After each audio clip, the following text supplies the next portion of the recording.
आज हम लोग नए टॉपिक यहाँ पे स्टार्ट कर रहे हैं। इस टॉपिक का नेम है प्रोबेबिलिटी। ठीक, इस चैप्टर को पढ़ने से पहले बहुत सारे बेसिक चीजें हैं जो आपको सबको हर हाल में पता ही होनी चाहिए, क्योंकि तो उसके बिना इस चैप्टर को हम लोग परस्यू नहीं करते। ठीक, वैसे तो अगर मैं कहूँ तो क्लास 10th में भी आप लोगों ने थोड़ा सा प्रोबेबिलिटी के बारे में पढ़ा होगा। Yes sir. ठीक है, तो सबसे पहला जो क्वेश्चन आपके सामने अराइज होता है वो अराइज होता है कि actually what is the meaning of the word probability. Probability जो वर्ड हमारा है उसके अगर मैं आपसे मीनिंग के बारे में बात करूं, dictionary meaning, simple dictionary meaning. Probability word का अगर आप डिक्शनरी मीनिंग देखोगे तो इसका डिक्शनरी मीनिंग हो सकता है चांस, संभावना, किसी भी काम के होने का चांस। हिंदी में कहें तो संभावना, पॉसिबिलिटीज कह सकते हैं इसको, है ना। किसी भी काम के होने की पॉसिबिलिटी, किसी भी काम के होने के चांस, किसी भी काम के होने की प्रोबेबिलिटी, ऑलमोस्ट ये सेम मीनिंग कैरी करते हैं, इनमें कहीं कोई डिफरेंस नहीं है। ठीक, तो हम ये कह रहे हैं किसी भी काम के होने की प्रोबेबिलिटी या किसी भी चीज के होने की प्रोबेबिलिटी या किसी भी काम के होने का चांस। तो एक्चुअली जो काम है ना, ये क्या है? हम एक वर्ड यूज कर रहे हैं, किसी भी चीज का होना, किसी भी काम का होना, किसी भी एक्टिविटी का होना। ये बेसिकली क्या है, ये हमें यहाँ पे समझना पड़ेगा। एक्चुअली हम जिसको काम कह रहे हैं या चीज कह रहे हैं या हम उसको एक्टिविटी कह रहे हैं, actually that is really an experiment. ये सही मायने में अगर हम बात करें आपसे तो जो इसका एक्चुअल वर्ड है वो वर्ड है हमारा एक्सपेरिमेंट। किसी भी एक्सपेरिमेंट के होने की प्रोबेबिलिटी हम लोग हमेशा ही फाइंड आउट करते हैं। जनरली हम लोग किसी भी एक्सपेरिमेंट के होने की प्रोबेबिलिटी ही फाइंड आउट करते हैं। तो बात जब हमारी एक्सपेरिमेंट से शुरू हुई है तो हम यहीं से लिखना शुरू करेंगे इसको। मैंने कहा experiment, experiment general an activity, कोई भी एक्टिविटी, कोई भी काम करना, है ना, कुछ भी होना, सब कुछ क्या हमारा एक्सपेरिमेंट के अंडर ही आता है। तो basically these experiments are of two types. ये अगर हम देखें तो हमारे मेनली दो टाइप के होते हैं। एक होता है इसके अंदर डिटरमिनिस्टिक और एक होता है रैंडम या आप कह दो प्रोबेबिलिस्टिक। रैंडम एक्सपेरिमेंट कहते हैं इसको या प्रोबेबिलिस्टिक एक्सपेरिमेंट कहते हैं, एक ही बात है। और एक हमारा होता है डिटरमिनिस्टिक एक्सपेरिमेंट। हम लोग जो प्रोबेबिलिटी निकालेंगे वो हमेशा इसकी निकालेंगे, इसकी प्रोबेबिलिटी हम कभी नहीं निकालते, क्योंकि इसकी प्रोबेबिलिटी हमेशा 1 होती है, 100% होता है। नाम से ही लग रहा है डिटरमिनिस्टिक, यानी जिसका आउटकम मुझे पहले से डिटरमाइंड होगा। कोई भी ऐसी एक्टिविटी, कोई भी ऐसा काम, कोई भी ऐसा एक्सपेरिमेंट जिसका आउटकम मुझे पहले से पता होगा, that is called a deterministic experiment. और कोई भी ऐसी एक्टिविटी या कोई भी ऐसी चीज जिसका आउटकम मुझे पहले से ना पता हो, is said to be random experiment और प्रोबेबिलिस्टिक एक्सपेरिमेंट। आप कहोगे साहब ये होते कौन कौन से हैं, ये कैसे मान लीजिए कौन सा रैंडम है या कौन सा हमारा डिटरमिनिस्टिक है? तो मैं आपको बता दूं, our all daily routine activities, हम जो सुबह से उठ के रात तक जितने भी काम करते हैं, जो भी कुछ करते हैं, ऑल आर रैंडम एक्सपेरिमेंट्स। वो सारे के सारे हम लोग रैंडम एक्सपेरिमेंट ही करते हैं। आ रही बात समझ में नहीं आ रही आपको? हम जितना भी कुछ करते हैं सब क्या होता है, सब कुछ रैंडम एक्सपेरिमेंट ही होता है। उसका आउटकम प्री डिसाइडेड नहीं होता है। बट अब जैसे मैंने कहा, इसका आउटकम मुझे पहले से नहीं पता होता है, लेकिन मुझे ये जरूर पता होता है कि इसका आउटकम यहां से यहां तक में से ही होगा। ऐसा नहीं कि मुझे आउटकम से पहले नहीं पता है, मुझे पता है, बट एग्जैक्टली नहीं पता कितना आउटकम है। जैसे आप सिंपल एग्जांपल लेते हो, प्रोबेबिलिटी चैप्टर में आप जो पढ़ते हो, ऑन थ्रोइंग अ डाई, एक डाई को थ्रो किया हमने। अब जब एक डाई को थ्रो किया तो मुझे नहीं पता क्या आएगा, लेकिन ये जरूर पता है 1 2 3 4 5 6 में से ही कोई एक नंबर आएगा। बात समझ गए नहीं समझ गए? तो ऐसे सारे एक्सपेरिमेंट, ठीक है, जिनका आउटकम मुझे पहले से ना पता हो, बट उनके आउटकम क्राइटेरिया पता हो, उसका मुझे एक इंटरवल पता हो, उसकी मुझे एक रेंज पता हो, those are called random experiment. और हम ऐसे ही एक्सपेरिमेंट्स की प्रोबेबिलिटी फाइंड आउट करते हैं।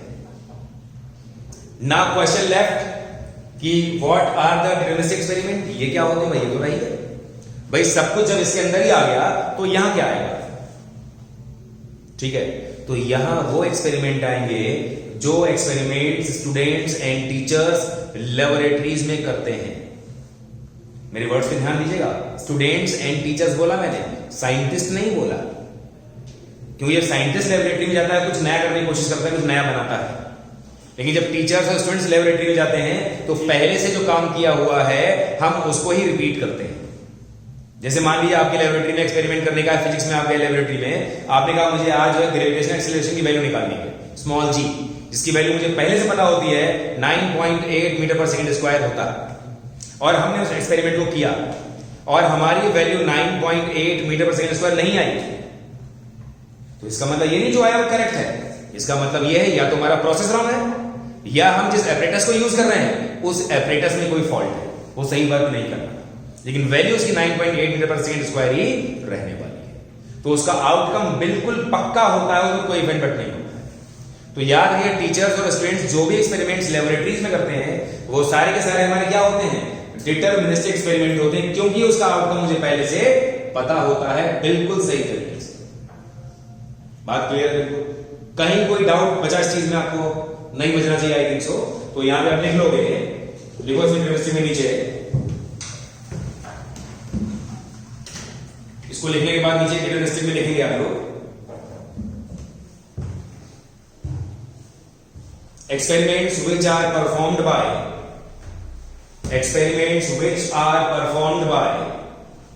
teachers and students in laboratories या in labs. Experiments which are performed by teachers and students in labs. ठीक है, हम बात कर लेंगे इसके बारे में, रैंडम एक्सपेरिमेंट के बारे में, या ये प्रोबेबिलिटी क्या होता है। इसमें लिखिएगा our all daily routine activities, बस इसमें लिख के छोड़ दीजिएगा, our all daily routine activities, इसको लिखिए रैंडमली नीचे एग्जांपल में। ठीक है, इतना समझना यहां पर आपके लिए सफिशिएंट।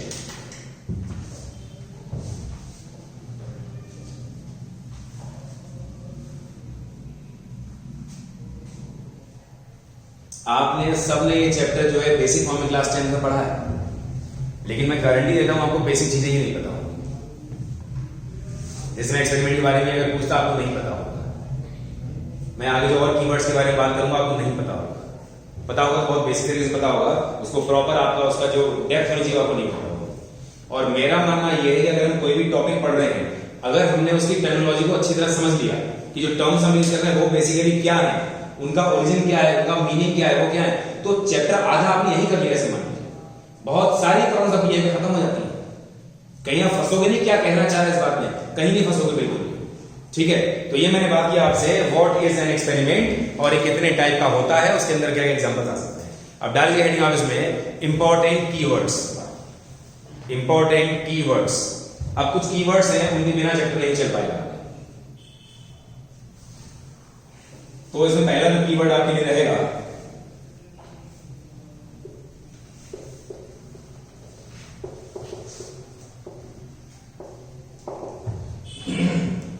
पहला जो रहेगा that is sample space.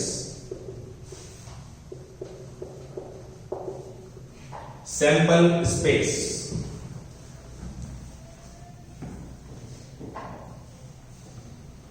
Sample space नाम से ही दिखाई दे रहा है कि वो स्पेस जहां पे सारी चीजें हमारे पास, सारे सैंपल्स मौजूद हैं, जिनमें से कोई ना कोई अगर होगा, ऐसा स्पेस जहां पर सारे सैंपल मौजूद हैं, जिसमें से कुछ ना कुछ उसमें से ही होने वाला है। इसमें लिखिएगा a set having all the possible outcomes, a set having all the possible outcomes.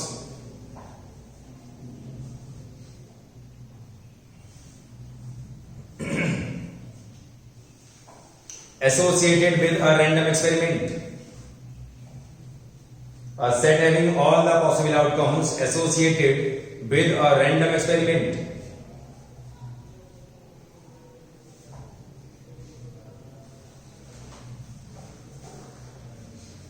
समझ गए बात? मतलब ये वो सेट है जिसके अंदर किसी भी एक्सपेरिमेंट के सारे आउटकम्स मौजूद हों। मतलब हम जो प्रोबेबिलिटी डेफिनेशन में यूज करते हैं ना, favourable outcomes upon total outcomes, number of favourable outcomes upon number of total outcomes, यही तो हमारी बेसिक डेफिनेशन प्रोबेबिलिटी होती है। तो नंबर ऑफ टोटल आउटकम्स जो लिखते हैं हम लोग, वो सैंपल स्पेस में से ही तो काउंट करते हैं, क्योंकि इसके अंदर ही सारी पॉसिबिलिटीज आती है। ठीक है, एग्जांपल एक नोट करिए आप यहां पर। एग्जांपल क्या रहेगा? on throwing a die, on throwing a die,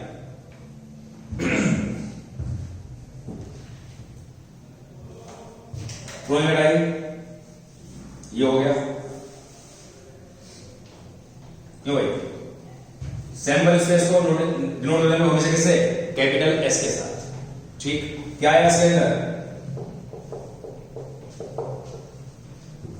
1 2 3 4 5 and 6, ये हो गया हमारा सैंपल स्पेस इस पर्टिकुलर एक्सपेरिमेंट का। क्लियर है बात?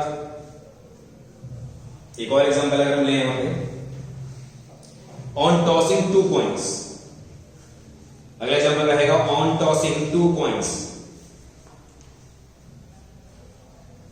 2 कॉइंस को हम लोग टॉस करना चाहते हैं, ध्यान दीजिएगा।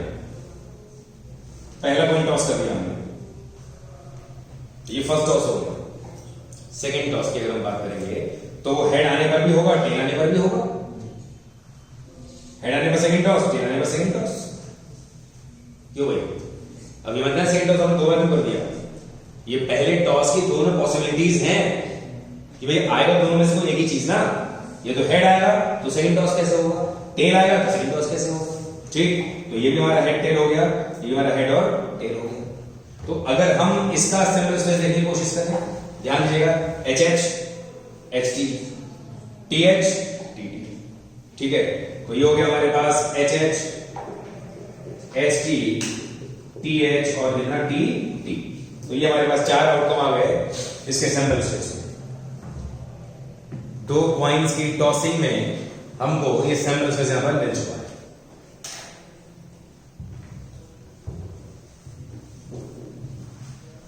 ठीक है, अब थोड़ा सा हम लोग मूव करेंगे इसमें किस पर?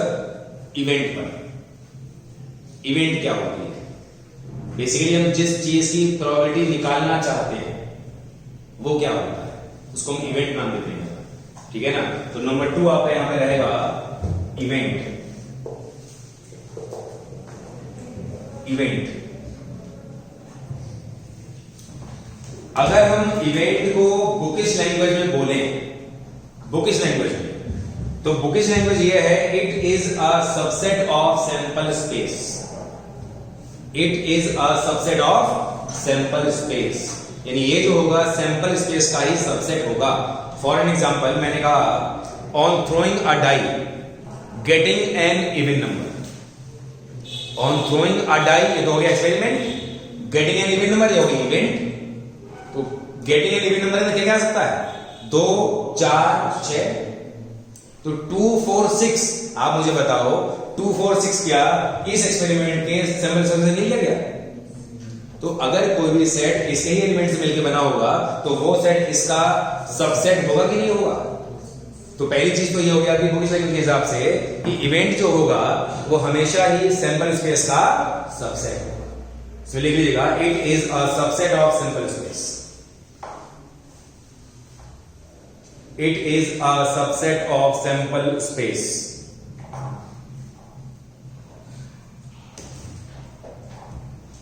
Or in other words,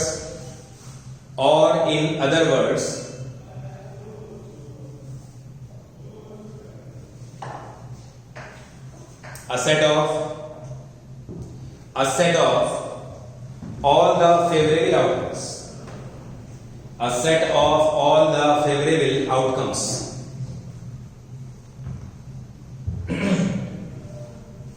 A set of all the favorable outcomes. ठीक है, फेवरेबल आउटकम्स का जो सेट होगा वो क्या होगा? हमारा इवेंट कहलाएगा। एग्जांपल में लिख दीजिए आप नीचे। On throwing a die getting an even number. On throwing a die getting an even number.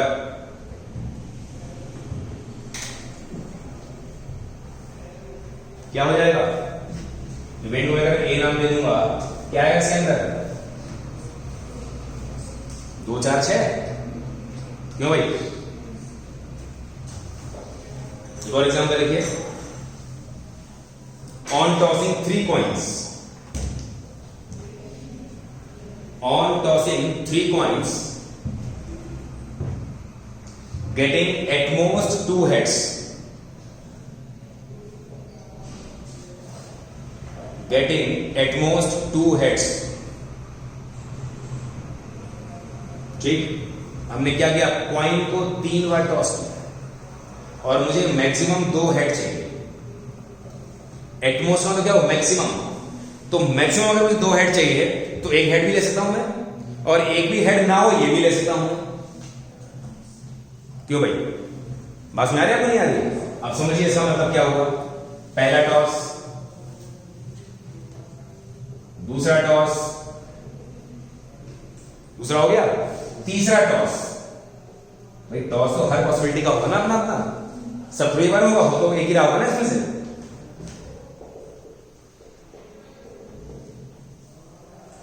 At most 2 heads, मतलब मुझे 3 हेड नहीं चाहिए बस, और क्या बाकी सब चाहिए ही है। 3 हेड्स ही तो नहीं चाहिए, बाकी सब तो चाहिए ही है इसमें, ठीक है। तो 3 हेड्स में केस कौन सा है, छोड़ दो, बाकी सब ले लो। बाकी सब में क्या है, 2 हेड आ रहे हैं या 1 हेड आ रहा है या 1 हेड नहीं आ रहा। क्यों भाई, तो ये 7 आउटकम इसके अंदर अलग है। क्या हो जाएगा, पहला HST, STH, STT, फिर THH, TST, TTH, TTT। Note कर लीजिए, अगर मैं बी नाम देता हूं यहां पे तो HHT, HTH, HTT, THH, THT, TTH हो जाएगा, TTT हो जाएगा। अच्छा, इसमें एक कंफ्यूजन है, इसमें कुछ लोग क्या है, इस वाले आउटकम को छोड़ सकते हैं। उनको ऐसा फील हो सकता है कि भाई मैक्सिमम 2 हेड्स, उनको लगे 2 हेड या 1 हेड, वो 0 हेड वाला केस छोड़ भी सकते हैं, गलती हो सकती है।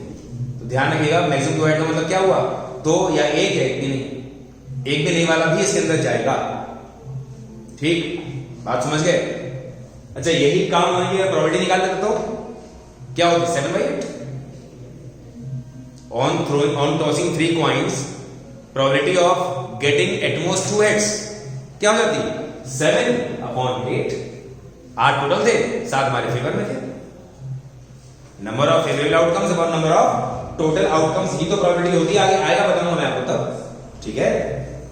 चलिए, एनीवेज, तो ये बात हमने कर ली आपके सामने किसकी, इवेंट के बारे में, कि इवेंट क्या होता है। अब हम बात करेंगे आपसे यहां पर टाइप्स ऑफ इवेंट्स के बारे में, ठीक है। तो नंबर 3 आपका रहेगा इसमें टाइप्स ऑफ इवेंट्स।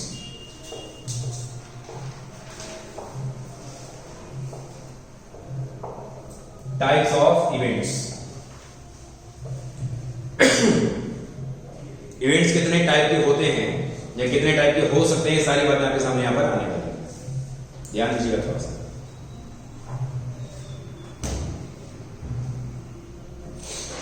राइट है, नंबर 1, मतलब इसमें आप डालो 1 2 3 करके, ABC का डालो। पहला रहेगा एलिमेंट्री इवेंट।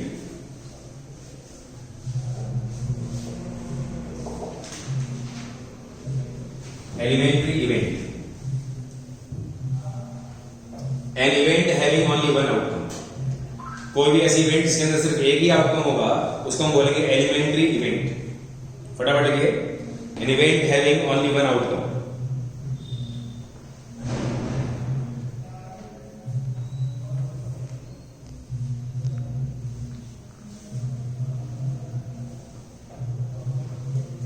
ठीक है, तो कुल मिला के बात बस ये है, किसी भी रैंडम एक्सपेरिमेंट के सैंपल स्पेस में जितने आउटकम होंगे उस रैंडम एक्सपेरिमेंट की उतनी ही एलिमेंट्री इवेंट्स बन सकती होंगी। क्यों, मेरे एलिमेंट्री में एक ही तो चाहिए, जितने आउटकम होंगे उतनी बन जाएंगे। हर आउटकम में एक एलिमेंट्री इवेंट बन जाएगी, तो जितने आउटकम होती है एलिमेंट्री इवेंट्स। बात समझ गया। सेकेंड रहेगा इसमें compound events.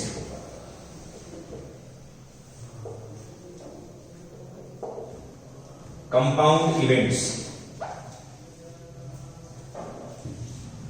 Compound events, compound events क्या होती है, बस क्या होगा, N event having 2 or more outcomes. Compound का वर्ड मीनिंग अगर देखो, चीजों को जोड़ना, चीजों को इकट्ठा कर लेना, ये तो कंपाउंड का वर्ड मीनिंग होता है। तो क्या होगा, एक से काम नहीं चलेगा, अब 2 और मोर से काम चलेगा। ठीक, N event having 2 or more outcomes, an event having 2 or more outcomes।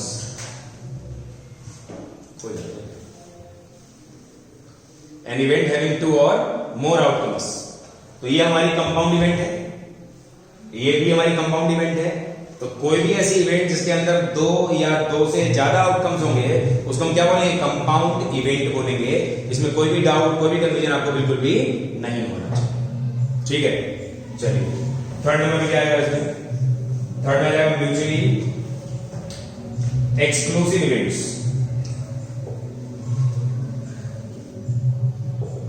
Mutually exclusive events लिख लीजिए इसको फटाफट।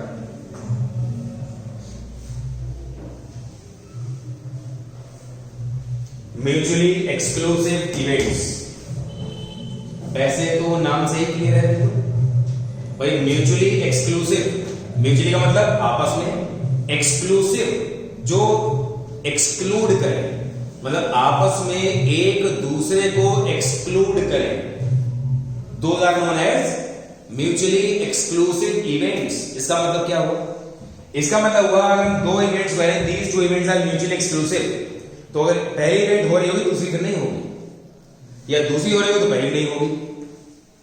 यानी एक दूसरे को एक्सक्लूड करना है। मैं एग्जांपल समझाता हूं आपको। On throwing a die, getting an even number पहली event, getting an odd number दूसरी इवेंट। अब बताओ इवन नंबर में क्या 2 4 6, तो क्या ऑड नंबर वाली इवेंट अगर हो पा रही है? भाई इवन नंबर वाली इवेंट अगर हो रही है, ऑड नंबर वाली नहीं हो रही है। या गेटिंग एन ऑड नंबर वाली जब अगर हो तो इवन नंबर वाली नहीं हो रही है। कोई इफेक्ट नहीं है बिल्कुल। अगर एक इवेंट के होने से बाकी सारी इवेंट का होना रुक जाता है तो ऐसी इवेंट्स हमारी म्यूचुअली एक्सक्लूसिव इवेंट्स कहलाती हैं। जैसे और एग्जांपल देख लो, बीइंग अ डे और बीइंग नाइट, दिन का होना रात का होना। भाई दिन है तो क्या रात भी है? नहीं, ये रात है तो दिन नहीं है। मतलब ऐसी इवेंट्स, 2 या 2 से ज्यादा ऐसी इवेंट्स जिनमें से अगर कोई एक इवेंट अगर हो रही है तो बाकी सारी इवेंट्स अगर नहीं हो पाएंगी। ये बात हमको यहां पर समझनी, ठीक? बिल्कुल वर्ड मीनिंग इसका जो आ रहा है वही इसका सेंस है, वही इसकी डेफिनेशन भी है। इसमें लिख लीजिएगा 2 or more events, 2 or more events are said to be mutually exclusive. 2 or more events are said to be mutually exclusive.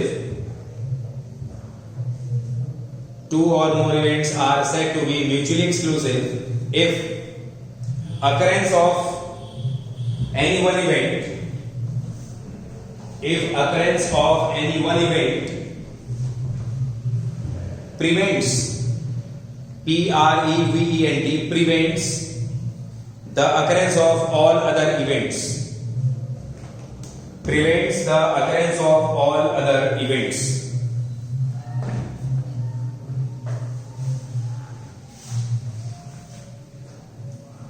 समझ गए बात?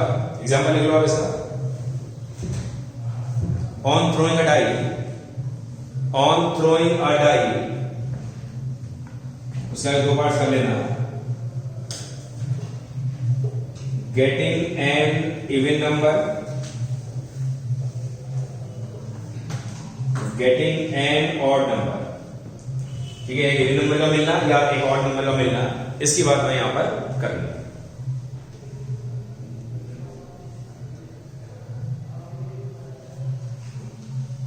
समझ गए बात? तो बिल्कुल साफ साफ दिखाई दे रहा है। यहां पे आ रहा है 2 4 6 और यहां पे आ रहा है 1 3 एंड कितना 5। ठीक है, समझ गए बात? कोई कंफ्यूजन इसमें आपको? तो इस तरह से मतलब एक इवेंट अगर होगी दूसरी नहीं हो पाएगी, दूसरी होगी पहले नहीं हो पाएगी। ये 2 से ज्यादा तब भी ऐसा ही। अब आप ये बताओ मुझे, इन दोनों इवेंट्स में क्या कोई आउटकम कॉमन है? नहीं। यही तो मेन मतलब है इसका। क्योंकि अगर कोई आउटकम कॉमन होता तो अगर वो आउटकम आ रहा होता, आएगा, तो हम कहते हैं इवन नंबर भी आ गया, ऑड नंबर भी आ गया। अगर दोनों में कोई आउटकम कॉमन होता और डाई दोनों में मुझे वही नंबर मिल जाएगा, तो फिर क्या होता? दोनों में ऐसा हो जाती। यही तो नहीं चाहिए मुझे। तो मेन बात क्या निकल गई यहां पे कि अगर 2 इवेंट्स आपस में म्यूचुअली एक्सक्लूसिव हैं तो उनमें कोई भी आउटकम कॉमन नहीं होगा। बात समझ गए? उन दोनों इवेंट्स के इंटरसेक्शन की बात अगर हम करेंगे आपसे, तो वो एक हमेशा ही नल सेट होगा, एक एम्प्टी सेट होगा। बात समझ गए? आपने समझ गए? कोई डाउट तो नहीं है इसमें? एक्चुअली बहुत सारी चीजें यहां पर अगर आप देखेंगे टर्मिनोलॉजी में, तो हमने सेट थ्योरी से उठाई। क्या वहां पे आप उसको सेट बोलते थे, यहां पे हम इसको इवेंट बोलते हैं। भाई सेट तो निकला, ये एक सेट था, यहां पर क्या है? एक इवेंट है। वहां पर हम उसको एलिमेंट्स बोलते थे, यहां पे हम इसको आउटकम बोलेंगे। हरी बात समझ में आ रही? सेट के अंदर क्या, अगर सेट होगा ये इसके एलिमेंट्स हैं, यहां क्या बोल रहे हैं? ये इसके आउटकम्स हैं जो आए एक्सपेरिमेंट करने के बाद। ठीक है, तो याद रखिए मतलब चीजें वही हैं, केवल नाम अलग हुआ है। तो बहुत सारी चीजें इसके अंदर मैच करने वाली है जो आपने सेट थ्योरी पढ़ा है वहां से। ठीक है, चलिए बढ़ेंगे आगे हम लोग। इसमें नीचे लिखिएगा, if A and B are two mutually exclusive events, if A and B are two mutually exclusive events, then A intersection B is equal to कितना? 5.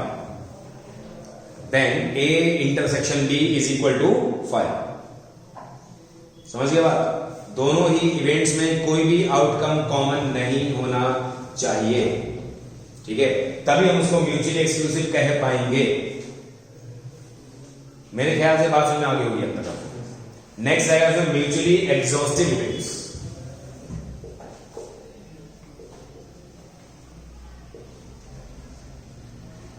Mutually exhaustive events, mutually exhaustive events, ध्यान दो, mutually exhaustive, आपस में exhaust कर सके जिनको। Exhaust करने का मतलब भी कंबाइन करना ही होता है। एक्चुअली एग्जॉस्ट वर्ड के दो मीनिंग होते हैं। तो हम तो बहुत एग्जॉस्ट हो गए, हम लोग बहुत थक गए, मतलब ये मीनिंग होता है। एक एग्जॉस्ट करना, आपस में चीजों को मिला देना, मिक्स कर देना। केमिस्ट्री में बड़ा था ना एग्जॉस्ट करना, है ना, मतलब चीजों को आपस में बिल्कुल मिला देना। म्यूचुअली एग्जॉस्टिव इवेंट्स, दो या दो से ज्यादा ऐसी इवेंट्स अगर हम उनका यूनियन लें, मतलब उनको मिलाएं। भाई यूनियन का मतलब क्या होता है? मिलाना। ठीक, तो मुझे अपना टोटल सैंपल स्पेस मिल जाता है। दो या दो से ज्यादा ऐसी इवेंट्स जिनको मिक्स कर देने पर या जिनका यूनियन ले लेने पर हमको हमारा कंप्लीट सैंपल स्पेस अगर मिल जाएगा, तो ऐसी इवेंट्स हमारी म्यूचुअली एग्जॉस्टिव इवेंट्स कहलाती हैं। बात समझ गए? जो मैंने एग्जांपल पीछे लिया ना, वो इसका भी एग्जांपल हो जाएगा।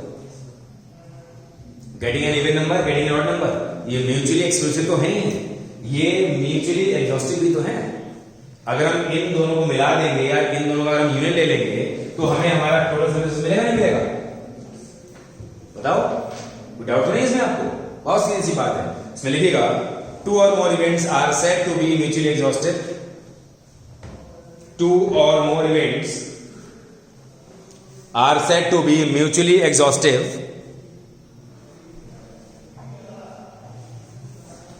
if union of all those events, if union of all those events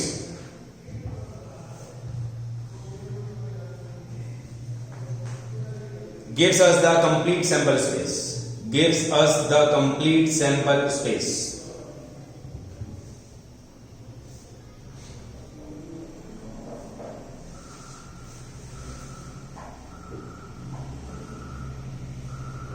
समझ गए बात? ठीक है, तो बस बात खत्म हो गई। नेक्स्ट आपका ये नंबर आएगा 5। नंबर 5 में लिख लीजिएगा, independent events.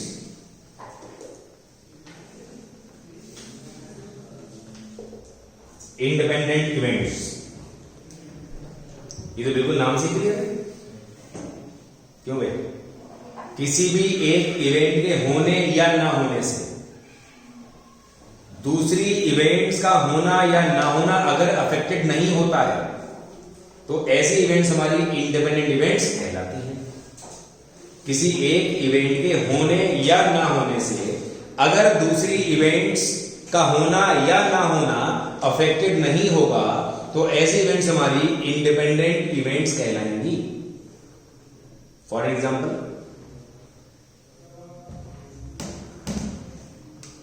Passing of student A and B in annual examination, passing of students A and B in annual examination. आप बताओ, ए का पास होना और बी का पास होना, क्या ये इंडिपेंडेंट नहीं है? क्या ए पास होगा तो ये पक्का है बी भी पास हो जाएगा, या बी पास नहीं होगा? या ए पास नहीं होगा तो पक्का हो जाएगा बी पास होगा या नहीं होगा? कुछ नहीं है ना इसमें रेलेवेंस इसी की तरह का। तो क्या होगी हमारी इंडिपेंडेंट इवेंट्स। और getting good marks of student A in physics, chemistry and maths. किसी भी स्टूडेंट ए के अच्छे मार्क्स आना फिजिक्स में, केमिस्ट्री में और मैथ्स में। अब आप बताओ, अगर फिजिक्स में अच्छे मार्क्स आए तो क्या यहां से ये मालूम चल जाएगा केमिस्ट्री और मैथ्स में अच्छे नंबर आने वाले हैं या खराब आने वाले हैं? तो कुछ नहीं है ना, हर चीज का अपना आईक्यू लेवल, हर चीज की अपनी जो है समझ है उसमें। ठीक है, तो कुल मिला के मेरे कहने का मतलब सिर्फ ये, कोई भी ऐसी बातें जिनमें कोई रेलेवेंस ना हो, किसी एक के होने या ना होने से बाकी में फर्क ना पड़े, तो ऐसी इवेंट्स हमारी इंडिपेंडेंट इवेंट्स कहलाती हैं। लिख लीजिएगा, 2 or more events are said to be independent. 2 or more events are said to be independent. 2 or more events are said to be independent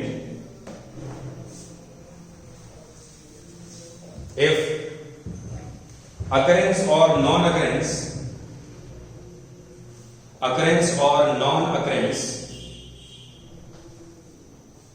of any event does not affect the occurrence or non-occurrence of any other events.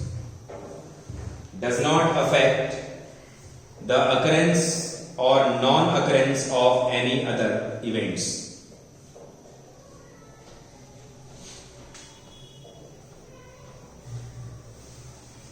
आप समझ गए बात, क्या कहा जा रहा है आपसे इसमें? तो ये हमने आपसे यहाँ पे टाइप्स ऑफ इवेंट्स के बारे में बात कर ली। ठीक, अब यहाँ पे एक चीज आपको और समझनी है, उसके बाद हम कुछ बेसिक प्रॉब्लम्स पे आएंगे। वो एक चीज क्या है, अगला आपका जो नंबर रहेगा, ये नंबर आपका 3 था बेसिकली, है ना, टाइप्स ऑफ इवेंट्स। नंबर 4 आएगा आपका सेट थ्योरेटिक नोटेशंस इन प्रोबेबिलिटी। सेट थ्योरेटिक नोटेशंस इन प्रोबेबिलिटी।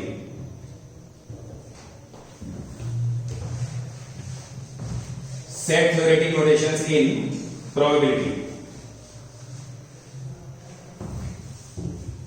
मतलब क्या हुआ, हम लोग प्रोबेबिलिटी में सेट थ्योरी वाले नोटेशंस यूज करेंगे। बात समझ गए? उनका सेंस यहां पे कैसे रहेगा, उनका मतलब यहां पर क्या होगा, ये चीज ही हमको यहां पर अभी समझनी होगी। ठीक है, तो क्या किया हमने यहां पे, हमने यहां लिखा नोटेशन, यहां लिखा है उसका डिस्क्रिप्शन, मतलब उसका मतलब क्या है ये यहां पे है। ध्यान दो आप थोड़ा सा, मैंने कहा ए यूनियन बी, बिल्कुल लग रहा हो तुम सेट थ्योरी में पहुंच गए, ऐसा लग रहा है, तो सेट्स की बात चलने लग गई। जबकि ये सेट्स की बात नहीं हो रही, यहां पे ये सेट्स नहीं है, ये इवेंट्स है। Event A union event B, लेकिन जो मीनिंग यूनियन का वहां था वही सेम मीनिंग यूनियन का यहां भी होगा। वहां मीनिंग था और सेट ए और सेट बी, या कहते थे at least one of the sets A and B, तभी हम लोग ए यूनियन बी से लिखते थे। भाई कनेक्टिविटी में जो और से चाहिए हो, या उसमें एक एटलीस्ट वर्ड नहीं आ रहा हो, तो एटलीस्ट का मतलब भी यूनियन था और का मतलब भी यूनियन था। हमने कहा सेट ए और सेट बी, तो वहां पे इन भी लिखना था मुझे। हमने कहा at least one of the sets A and B, A and B में से कम एक सेट की अगर हम बात करें तो भी ए यूनियन बी लिखते थे वहां पर, यहां पर वही रहेगा। ए यूनियन मतलब क्या हो जाएगा, इवेंट ए और इवेंट बी, या अकरेंस ऑफ इवेंट ए और इवेंट बी, या फिर हम कहते हैं occurrence of any one event out of A and B. ये सब सेंस किसका होगा, ए यूनियन बी से ही आने वाला है। ठीक है, तो आप लिख लोगे इसमें occurrence of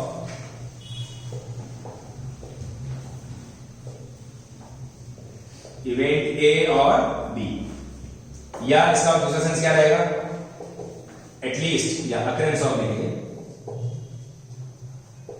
occurrence of at least one of the events A and B, A and B में से कम अगर हम किसी एक की बात करेंगे तो भी उसका सेंस ए यूनियन बी ही लिया जाएगा। अगर ये चीजें क्लियर होंगी ना आगे चैप्टर में, फिर आपको कोई परेशानी नहीं आएगी। परेशानी बस यहीं तक है जब तक ये बता रहा है, ठीक है। चलिए अच्छा, अब ऐसे अगर हम बात करें आपसे ए इंटरसेक्शन बी के बारे में कि भाई ए इंटरसेक्शन बी का मतलब क्या था, वहां क्या था, set A and set B, यहां क्या हो जाएगा, event A and event B. जब ए एंड बी के एक साथ अगर होने की आप बात करोगे तो क्या लगाना पड़ेगा, इंटरसेक्शन लगाना पड़ेगा। तो सेंस और मीनिंग बिल्कुल वही है जो सेट थ्योरी में हुआ करता था, ठीक है। तो आप लिख लो यहां पे occurrence of events A and B, occurrence of events A and B. अगर किसी ने सेट थ्योरी नहीं पढ़ा है तो कंफ्यूज नहीं होना बिल्कुल। आप जो यहां ले रहा हूं इसको पढ़िएगा, सारा काम यहां से होगा ना आपका। वो तो आपने पढ़ा है इसलिए मैं उसको रिलेट कर दे रहा हूं, नहीं पढ़ा है तो कोई बात ही नहीं, फिर तो आपके लिए पहली बार पहली चीज आ रही है, बात खत्म, ठीक है ना। अगर नहीं पढ़ा है तो दिक्कत वाली बात नहीं है। ये मत सोचिए अरे हमने तो पढ़ा ही नहीं, हम कैसे करेंगे। भाई जिन्होंने पढ़ा है सिर्फ उनके लिए मैं रिलेट कर रहा हूं, ऐसा नहीं कि उसकी नीड हमें होगी, यहां पर नीड कुछ नहीं होगी। हमें यहां जो चाहिए मैं सब यहां लिखाऊंगा, सब यहां समझाऊंगा, ठीक है ना। चलिए अच्छा, ऐसे मैं आपसे करूंगा आपसे A union B union C, occurrence of at least one of the events A B and C. A B and C में से कम किसी एक इवेंट के अगर होने की बात जब भी की जाएगी तो A union B union C से की जाएगी। तो ये हो जाएगा occurrence of at least one of the events A B and C.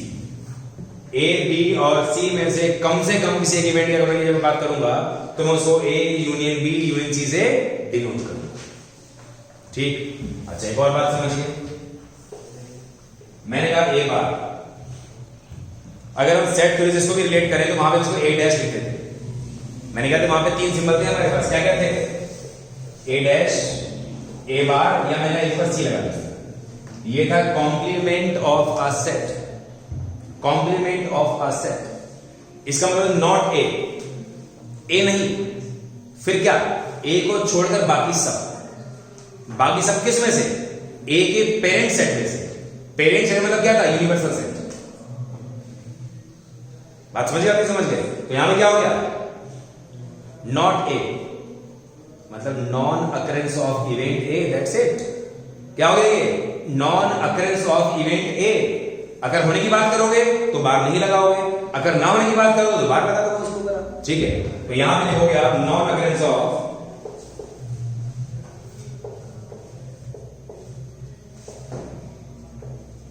Event A, non occurrence of event ए। अब जैसे मैं कहूंगा आपसे यहां पे सपोज करिए ए इंटरसेक्शन बी बार, मैं ये कहूंगा आपसे क्या हो जाएगा, ए एंड नॉट बी। पढ़िए बिल्कुल वैसे ही आप इसको, क्या, A and not B, occurrence of A but non occurrence of B. A तो होगा बट बी नहीं होगा, ठीक है। मैंने कहा आपसे यहां पे occurrence of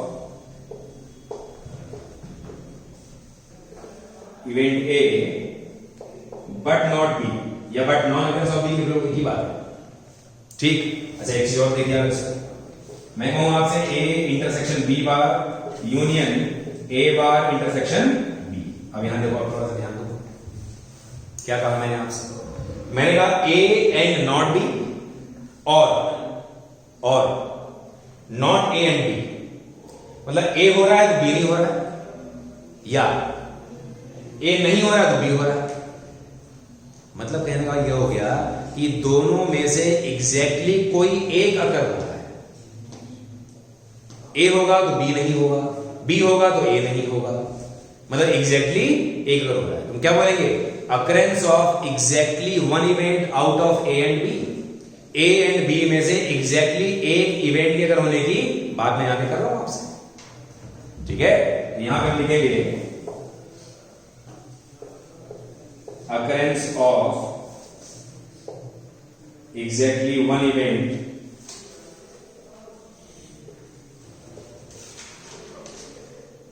out of A and B में से एग्जैक्टली एक इवेंट के अगर हम बात करेंगे तो हम उसको ऐसे डिनोट करेंगे। इस तरह से और बहुत सारे नोटेशंस हो सकते हैं। फिलहाल आप समझ गए यहां से, इसके बाद आपको दिक्कत नहीं है, कुछ भी करेगा आपसे, आप उसको मैनेज कर पाओगे आसानी से। जल्दी कॉपी करेंगे इसको।